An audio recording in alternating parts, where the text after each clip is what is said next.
그렇게 약 3년 동안 정신질환자들에게 들어간 귀신들을 쫓아내면서 성령으로부터 귀신의 정체와 공격 계략 등에 대한 정보를 알게 되었어요.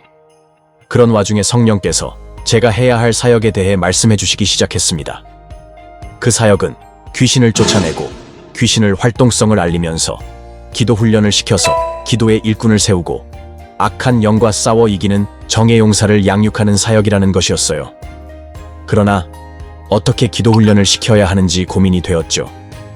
그래서 생각 끝에 다음 카페에 크리스천형 성학교를 오픈하고 칼럼 몇 개를 올리면서 성령이 내주하는 기도 훈련을 원하는 사람들은 신청하라는 광고를 올렸어요. 제가 그동안 13년 동안 기도했던 내용을 그대로 훈련시키는 것이었죠. 기도 훈련은 카페에서 훈련 신청을 하면 매일 핸드폰 문자로 기도 코칭을 하는 것이었어요. 처음 1년 동안은 별 소식이 없었지만 1년이 지나자 카페가 많은 이들에게 알려지면서 사람들이 기도 훈련 신청을 하기 시작했습니다. 기도 코칭의 내용은 단순했어요.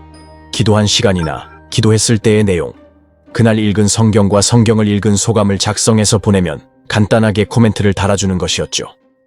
물론 그 전에 저의 기도 자세나 기도 방식을 말해주어서 그대로 따라해야 할 것은 요구했고 생각보다 많은 이들이 기도 코칭을 신청했어요. 무료로 직접 멘토가 되어준다니까 뭐 한번 해보지 하는 생각이 들었나 봐요.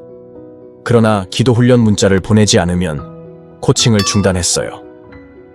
그래서 많은 이들이 시작은 했지만 동시에 많은 이들이 중도에 포기했죠. 하루에 10분도 기도하지 않은 이들이 매일 1시간 넘게 기도한다는 게 쉬운 일이 아니었기 때문이에요. 그러나 그만둔 이들을 찾아가서 이유를 물어보고 동기부여를 할 수도 없는 노릇이어서 많은 이들이 기도 훈련을 시작했지만 제대로 하는 이들은 많지 않았습니다. 그렇게 또 세월이 흘러갔어요. 수백 명의 사람들이 기도 훈련을 시작하였지만 중도에 포기하곤 했죠. 그러다가 성령께서 떨어져 나가는 이들이 많다고 하시면서 기도 훈련 장소를 마련해 주시겠다고 말씀하셨습니다. 그러나 저는 실제로 그런 일이 생길지 확신할 수 없었어요. 기도로서 귀신을 쫓아내거나 고질병을 치유하는 일은 성경에도 기록되어 있으므로 얼마든지 그럴 수 있지만 기도 훈련 장소를 마련해 주시고 사람들을 보내주신다는 것은 눈으로 보지 않으면 믿기 어려운 일이었기 때문이죠. 그 말씀을 해주시고 나서도 몇 개월이 지나갔고 성령께서 해주신 말씀조차 잊어버렸어요. 그러던 어느 날 생면부지의 낯선 여자에게서 전화가 걸려왔습니다. 자신이 우연히 인터넷에 실린 제 칼럼을 읽고 있었는데 갑자기 자신이 살고 있는 집을 저에게 주라는 생각이 들었다고 해요. 그래서 왜 이런 생각이 들지 하면서 생각을 떨쳐버리곤 했는데 이런 생각이 계속 들어서 그 목사가 집이 없어서 하나님께서 자신이 살고 있는 집을 주라고 하시나 보다 라고 생각해서 전화를 걸었다고 했어요. 그러나 제가 살고 있는 집이 있다고 하니까 자신도 멋쩍은지 전화를 끊었어요. 전화를 끊고 나자 옆에 있던 아내가 무슨 전화냐고 물어보았죠. 그래서 글쎄 어떤 사람이 전화를 해서 집이 없다면 자신이 살고 있는 집을 주겠다는데 이상한 사람이네 하면서 서로 보고 웃고 말았어요. 그런데 갑자기 저의 머리에 떠오르는 생각이 있었어요. 혹시 그 집이 성령께서 말씀해 주시는 기도 훈련 장소인가? 라고 말이죠. 그래서 제 발신을 눌러서 한번 가보겠다고 주소를 알려달라고 했어요. 자동차의 내비게이션에 주소를 입력하고 달려간 곳은 대전에서 1시간이 조금 넘는 거리인 충주의 한적한 시골의 허름한 농가주택이었습니다. 그 집의 실제 주인은 따로 있었고 전화를 했던 여자분은 보증금 200만 원에 월세 20만 원을 주고 사는 세입자였어요. 그러나 그녀는 보증금을 포함해서 가전제품은 물론 심지어 자신이 기르던 개까지 몽땅 주겠다고 했어요. 그녀의 말은 실제가 되었죠. 집주인과 보증금 승계 계약을 맺고 난 뒤 문자가 한 통 왔어요. 현관문 열쇠는 신장 안에 넣어두었다고 말이죠. 그 뒤로 저는 그녀를 보지 못했어요. 그런데 한적한 시골에 30년이 넘은 허름한 농가주택이 기도훈련 장소라고요? 기가 막혔습니다. 그러나 이를 고민할 틈도 없이 사역이 시작되었어요.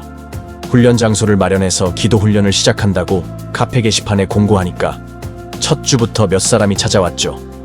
그렇게 몇 개월이 지나자 매주 찾아오는 사람들이 불어났으며 성령님의 인도하심과 예언의 성취로 기적이 일어나서 지금은 1200평의 부지를 구입하여 새로 집을 짓고 이사 온 지도 9년이 흘렀어요. 새로 이사 온 집은 내부 면적이 100평이 가까웠지만 4년이 지나자 이 역시 좁아져서 최근 증축을 다시 해서 홀을 넓혔어요. 그동안 수천 명의 사람들이 찾아와서 기도 훈련을 시작하였고, 기도 훈련을 마치고 교회 공동체로 여기고 영성학교를 섬기는 이들도 300명을 넘어서고 있으며 전국에 8개가 넘는 지역 영성학교도 세웠죠.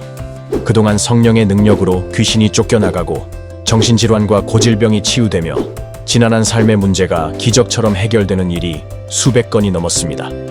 제가 하나님을 만났다고 고백하는 것은 기도 응답이나 과거에 받은 은혜를 근거로 말하는 게 아니에요. 제가 그동안 경험한 기적이 1000번도 넘었다고 한다면 당신은 믿겠어요? 성경의 기록처럼 이적과 표적으로 귀신을 쫓아내고 정신질환과 고질병을 치유하고 삶의 지난한 문제를 기적으로 해결하면서 경험한 증거로 말씀드리는 것입니다. 그러므로 6개의 에피소드를 통해 저에게 일어났고 현재도 진행 중인 기적에 하나님이 함께 하시는지 열매와 증거를 살펴보시고 하나님을 부르는 기도와 말씀으로 이 땅에서 하나님과 동행하다가 천국에서 만나 뵙기를 소망합니다.